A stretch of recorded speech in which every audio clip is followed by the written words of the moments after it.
Bonjour, je suis Clotilde et vous écoutez Expat et compagnie, un podcast qui raconte la vie de personnes ayant fait le choix de quitter leur pays d'origine pour s'envoler aux quatre coins du monde vers de nouvelles aventures. Il y a eu du changement depuis la création de ce podcast puisque je suis désormais moi-même expatriée à Berlin. Si tu as des questions sur l'expatriation, écris-moi sur Instagram, je te mettrai le lien dans la description. Et pour soutenir ce podcast indépendant, abonne-toi. Si un épisode t'a plu et que tu penses qu'il peut intéresser quelqu'un, partage-le avec tes proches. Bonne écoute. Comme convenu, nous nous retrouvons aujourd'hui pour la suite de l'épisode de Sarah et Elias qui sont à Taïwan.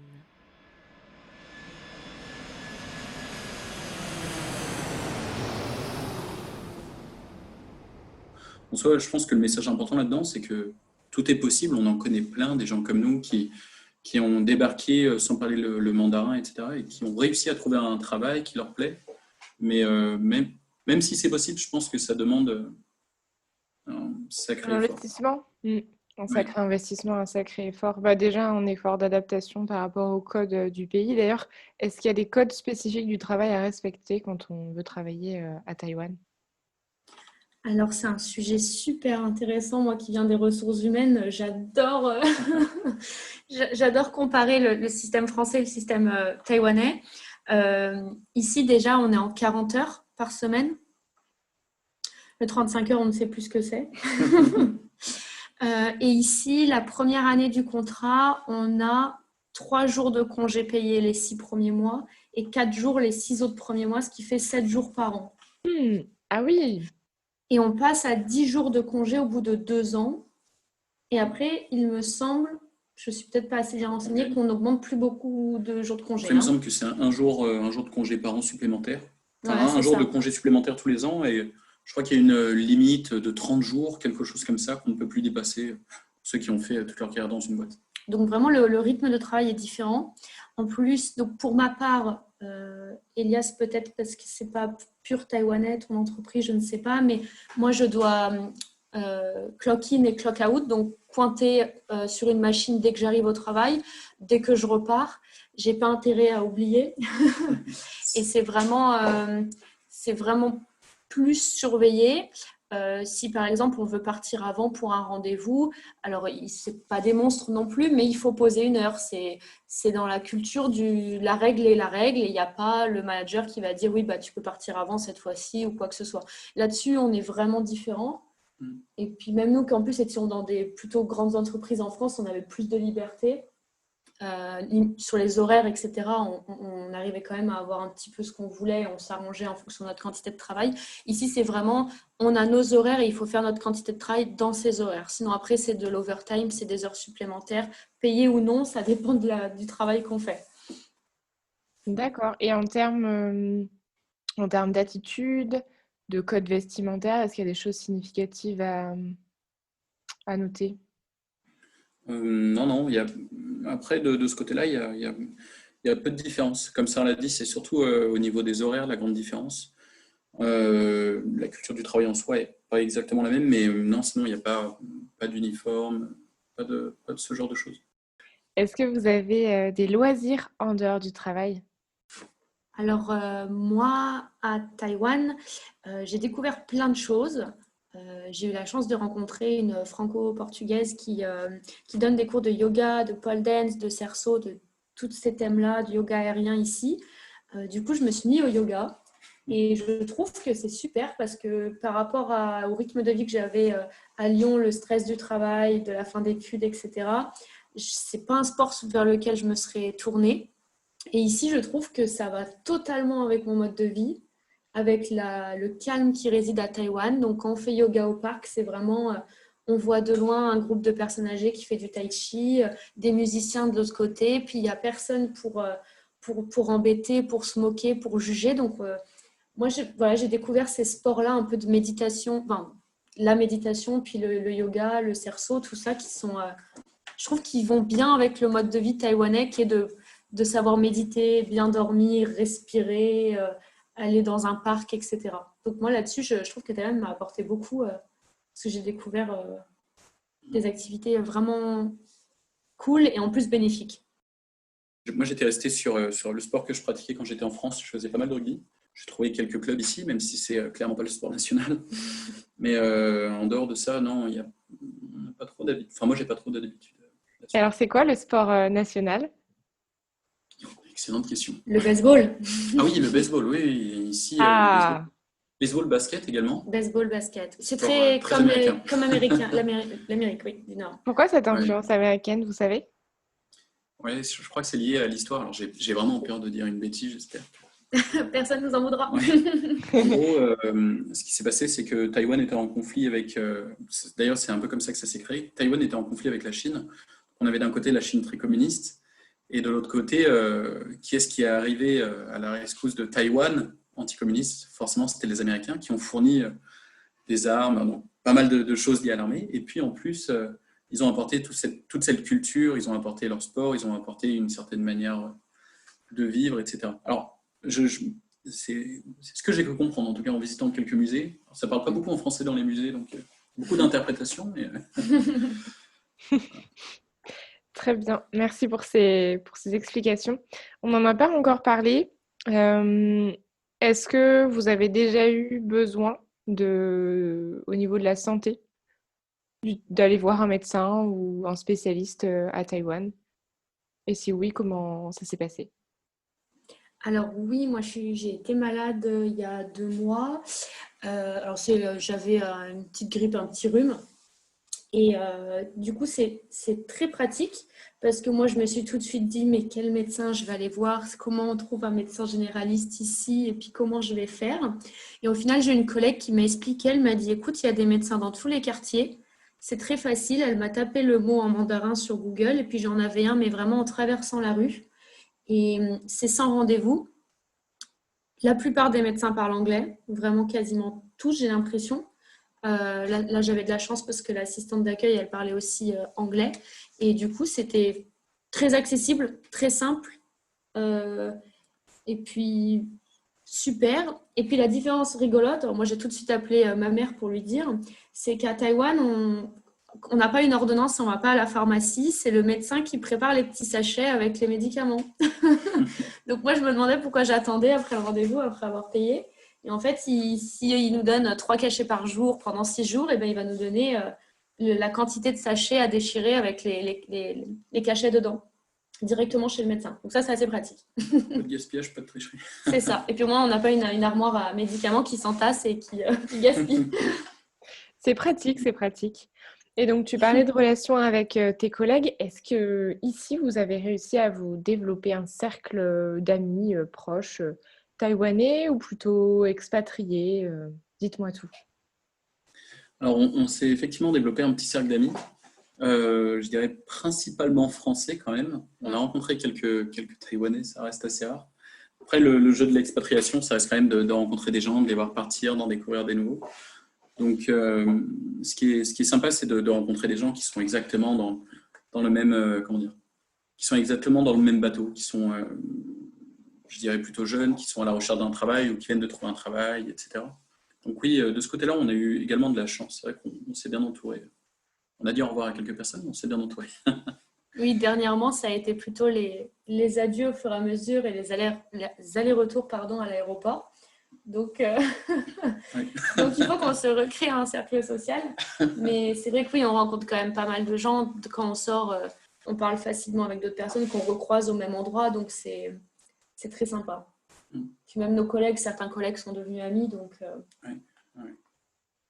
Mais vous n'allez pas partir de sitôt puisque vous avez un contrat de travail qui vous permet de rester jusqu'en 2022 minimum. C'est bien ça? C'est ça. alors oui, on a donc notre PVT qui se termine début février et nos 2 entreprises nous sponsorisent un permis de travail d'1 an, donc ça fait début 2022, 3 ans pour toi. Et donc c'est des années qui sont renouvelables. Et le bémol entre guillemets pour obtenir ces permis de travail, c'est qu'on va être obligé de quitter le territoire taïwanais pour valider le permis de travail en re-rentrant sur le territoire taïwanais, puisqu'il est strictement interdit de passer du PVT au permis de travail à Taïwan. D'accord, donc vous faites un petit aller-retour en France prochainement. Donc on est justement en pleine organisation du retour en France en janvier pour pouvoir passer à Paris, faire notre permis de travail et revenir à Taïwan, faire la quarantaine, la quatorzaine. J'allais vous demander comment se passent les relations avec vos proches restés en France par rapport à la distance et à la situation actuelle. Est-ce qu'au moment de votre départ, vous avez un petit peu appréhendé le fait d'être loin de votre famille et de vos proches en France ou pas du tout? Moi, pour ma part, je dirais que c'était pas la première fois, donc j'ai peu appréhendé. Le fait d'être loin des proches, j'ai peu appréhendé. Le fait d'arriver dans un pays dont on ne parle pas la langue, on n'a même pas travaillé, ça c'était déjà plus embêtant. Après, toi, Sarah, je sais que. Oui, c'est vrai qu'on l'a vécu assez différemment là-dessus.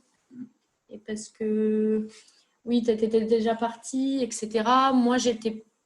Alors, je ne suis pas plus proche de ma famille que toi, mais on a des relations différentes. Et du coup, c'est vrai que moi, je l'ai beaucoup plus appréhendé. Surtout parce que j'ai des neveux et nièces. Et du coup, par rapport à eux, ça a été plus dur en me disant que voilà, à 4, 5, 6 ans, bah, on loupe des années où ils vont vachement grandir pendant mon absence. Donc, ça a été peut-être un petit peu plus dur pour moi. Et j'ai un peu plus hâte de rentrer les voir. Et Sarah, comment tu vis le fait d'être partie en Asie alors que c'était pas à l'origine, voilà, ta première intention? Ben, je le vis plutôt très très bien. Je suis très contente parce qu'au final, on s'était mis d'accord du coup sur le Canada. Je pense maintenant avec le recul, vu que c'était en plus le Québec, je pense que c'était rassurant pour moi de m'imaginer dans un pays où il y avait aussi le français et qu'il y avait peut-être moins de différences culturelles. Alors ça se trouve, il y en a tout autant, mais dans ma tête, c'était pas ça. Et du coup, je pense que j'avais peut-être un peu peur d'aller en Asie et c'est peut-être pour ça que je l'avais mis sur quasi blacklist. Et aujourd'hui, je me dis que j'ai bien fait de changer d'avis et d'avoir, entre guillemets, les épaules pour partir parce que je le regrette absolument pas. Et je me vois plus partir d'Asie. Donc, donc comme quoi, il fallait faire confiance. Et quels sont vos projets à tous les deux pour les années à venir? Rester à Taïwan jusqu'à la fin de votre contrat ou vous expatrier dans un autre pays asiatique? Tout est possible. Alors pour l'instant, c'est sûr que nos familles savent qu'on va rentrer une dizaine de jours pour repartir pour longtemps. Parce qu'à Taïwan, on est très très bien et je pense qu'on est dans une phase de notre carrière qui est top pour apprendre des choses pour plus tard, qu'on veuille partir ou rester dans ces entreprises-là. Donc je trouve que le côté perso et pro nous fait rester à Taïwan. En plus de ça, on prend des cours de mandarin, donc quoi de mieux pour la suite professionnelle. Et puis après, c'est vrai que de temps en temps, on se dit qu'on a envie de rester ici longtemps. On se projette sans mal à peu près 2-3 années, on va dire. Et ce qui est sûr, en tout cas, c'est qu'on ne se projette pas avant très très longtemps en France. Et que de temps en temps, on se met à rêver en se disant on a été capable d'aller à Taïwan, donc on serait capable d'aller n'importe où en fait. Exactement, exactement. Maintenant que vous avez franchi la porte de l'expatriation, j'ai envie de dire, maintenant tout est ouvert. Vous avez un milliard de possibilités, un milliard de pays où vous pouvez aller. Et vous avez Mm, commencé par, peut-être pas le plus dur, mais comme tu disais, un endroit où on n'a pas de repère, où on c'est est ça. à l'opposé de sa culture et où finalement vous vous en êtes sorti très bien, visiblement. Et aujourd'hui, est-ce que vous auriez des conseils à donner aux personnes qui nous écoutent et qui ont elles aussi envie de s'expatrier à Taïwan? Moi, ce que je dirais, enfin, ça peut paraître vraiment bête, mais je pense que ça doit être dit. Il faut vraiment se, il faut vraiment se mettre aucune barrière. Il faut vraiment se lancer. Et bon, je n'ai pas envie de philosopher, mais en soi, vraiment essayer de sortir de sa zone de confort. On ne se rend pas compte à quel point ça peut apporter. Et Taïwan, c'est un pays qui est tellement ouvert, c'est un pays qui est accueillant. On s'y sent comme à la maison dès le premier jour. C'est quelque chose qui est fabuleux. Je conseille vraiment à tout le monde, mais que ce soit pour poursuivre sa carrière ou que ce soit juste pour faire une année sabbatique, quoi que ce soit, de se lancer. Il n'y a pas particulièrement de conseils. Il faut juste s'investir à fond, prendre bien le temps de préparer son départ, peut-être de préparer que ce soit des cartes de visite, des CV, de peaufiner un peu son anglais, de commencer à faire un petit contact, enfin un cercle de contact sur LinkedIn ou quoi que ce soit. Et c'est vraiment de se jeter à l'eau. Taïwan, c'est parfait. Si quelqu'un veut voyager, il y a la mer, il y a les montagnes, il y a l'océan, il y a les montagnes. si quelqu'un veut travailler, il y a des secteurs de ouf. Et puis surtout, pour rien que découvrir Taïwan et se rendre compte que c'est un pays à part entière avec ses valeurs, c'est génial. Enfin, lancez-vous parce qu'on ne se rend pas compte qu'à côté de cette grande Chine, il y a une petite île qui accueille tout le monde et qui est extraordinaire. C'est bien dit ça. On va finir avec une petite question plutôt légère et on va parler météo, si vous le voulez bien.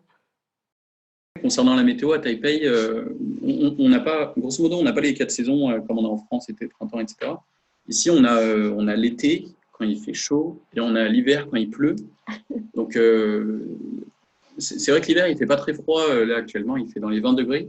Et d'ailleurs, pour être honnête, on a les chauffages, quels que soient les appartements, les chauffages n'existent pas ici. La clim de partout, mais il n'y a pas de chauffage, il n'est pas assez propre pour ça. Et oui, facilement, l'été, ça peut monter à 40-45 degrés. On a essayé de faire du sport quelques samedis matins. Je déconseille fortement. Étouffant. Oui. Étouffant. Et oui, sinon, on se balade en fait entre le soleil et les typhons. C'est assez sympa. Entre le soleil et les typhons, pardon. C'est les grosses tornades de pluie, Les etc. cyclones. Alors, on n'a pas vécu de grosses, mais c'est vrai que quand il pleut, des fois, ça rigole pas. Et puis, on a évité des typhons à Taipei qui sont passés sur le sud de Taïwan. Donc, nous, on n'a pas encore vécu de gros, mais tous nos collègues nous disent on espère pour vous que vous n'en vivrez pas, parce que déjà, la pluie, c'est intense ici. Alors, en plus, quand il y a le vent qui se rajoute, on ne va pas au travail, quoi. Ouais. Donc le typhon, c'est quoi exactement? C'est la période de la mousson ou c'est la période des cyclones? Ça correspond à quoi? Ça correspond un petit peu à notre... Ça se passe un peu en automne, alors pendant l'automne française. Et oui, c'est une période pendant laquelle il pleut énormément. Et alors je ne sais pas quelles sont les conditions météorologiques pour que ça se produise, mais ça arrive à peu près à cette période de l'année, pendant l'automne, l'hiver. Beaucoup de pluie, des vents très très violents. Et il y a tellement de pluie que Taïwan en fait en profite même à cette période-là pour remplir ses réservoirs d'eau, les réservoirs d'eau nationaux qui après servent à étancher les soifs de tous les Taïwanais. Il pleut tellement que c'est dans cette période-là qu'ils refont plein. Puis là, ils doivent être pleins, là. Parce que vu comment il pleut depuis un mois, Ils sont quasiment tous. On ne sera pas en pénurie cette année. Bon, bah c'est...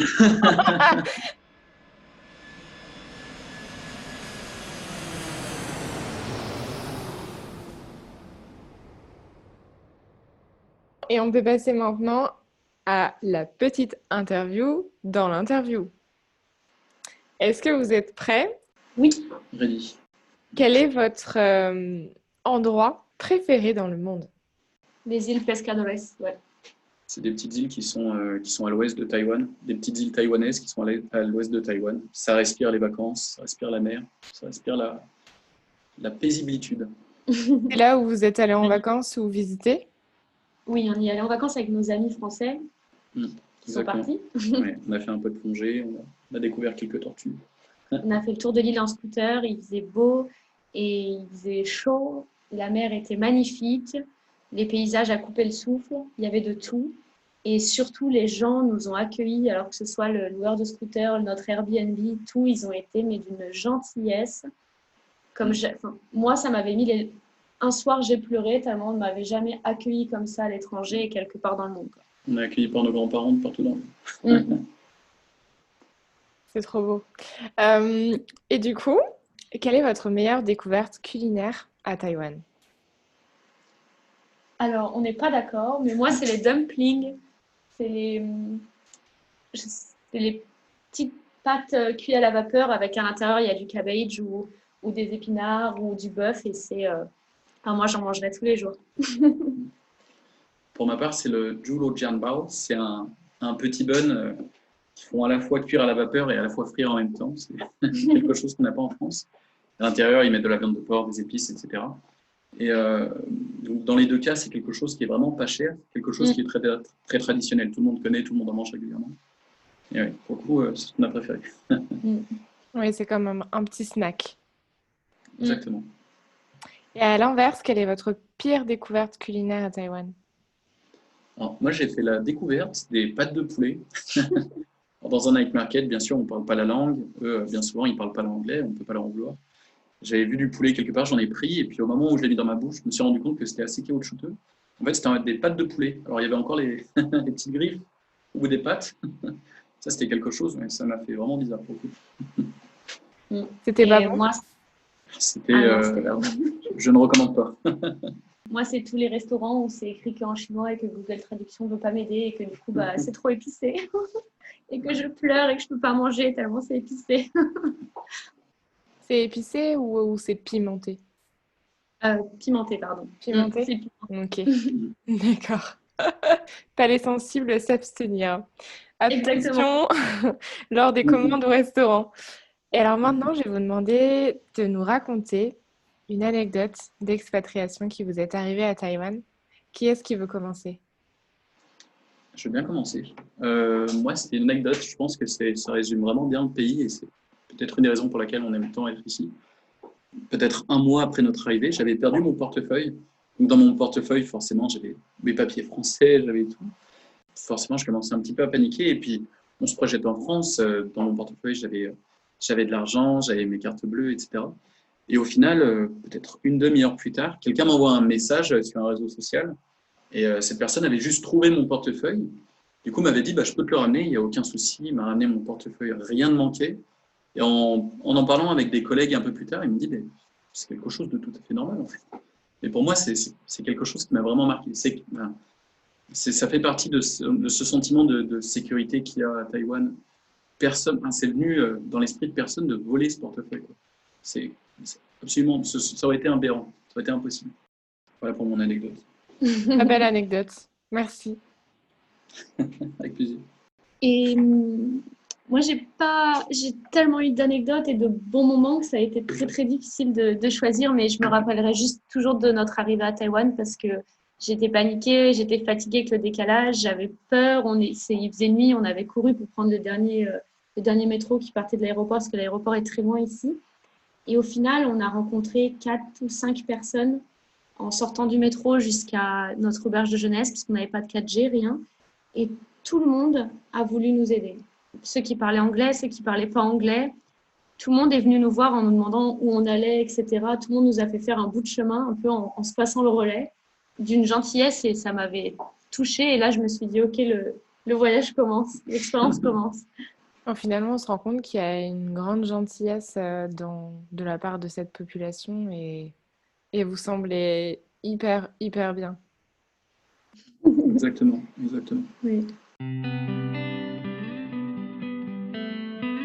Avant de couper l'enregistrement, je voulais savoir s'il y a quelque chose qu'on n'a pas évoqué et qui vous tenait à cœur. C'est pas pour vendre Taïwan, mais c'est vrai que s'il y a quelque chose qu'il faudrait dire, peut-être même pour les gens voudraient entendre, c'est cette différence flagrante qu'il y a entre Taïwan et la France. J'ai pas envie d'avoir des paroles un peu rudes, etc. Mais en France, avant on habitait à Lyon, on habitait en plein centre-ville, et c'est vrai qu'à la fin, Sarah, elle n'osait même plus sortir toute seule, même accompagnée. Parfois, elle ne voulait pas sortir parce qu'il lui était déjà arrivé de se faire suivre, de se faire interpeller, de voir des agressions, etc. Et c'est vrai qu'ici à Taïwan, je ne sais pas pourquoi j'ai envie vraiment de le souligner. En fait, on vit vraiment, tout le monde vit en paix avec soi-même et en paix avec les autres. Et comme disait Sarah, il y en a qui font du tai chi, qui dansent. Il y a beaucoup de jeunes qui font du hip-hop, etc. dans les rues. Et personne vient se moquer d'eux, personne vient les embêter. On pourrait se balader tout nu dans la rue. Enfin, même les policiers sont rassurants, tout le monde est rassurant, tout le monde est bien. Et c'est vraiment paisible. C'est paisible. Ça aide à avoir une belle vie.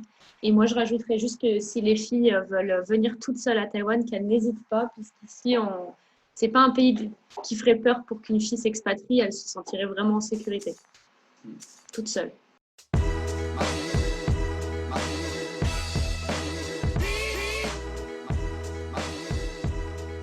Vous venez d'écouter un épisode d'Expat et compagnie. Inspirez-vous et osez votre propre expérience de vie à l'étranger. Si cet épisode vous a plu, n'hésitez pas à le partager autour de vous. À bientôt!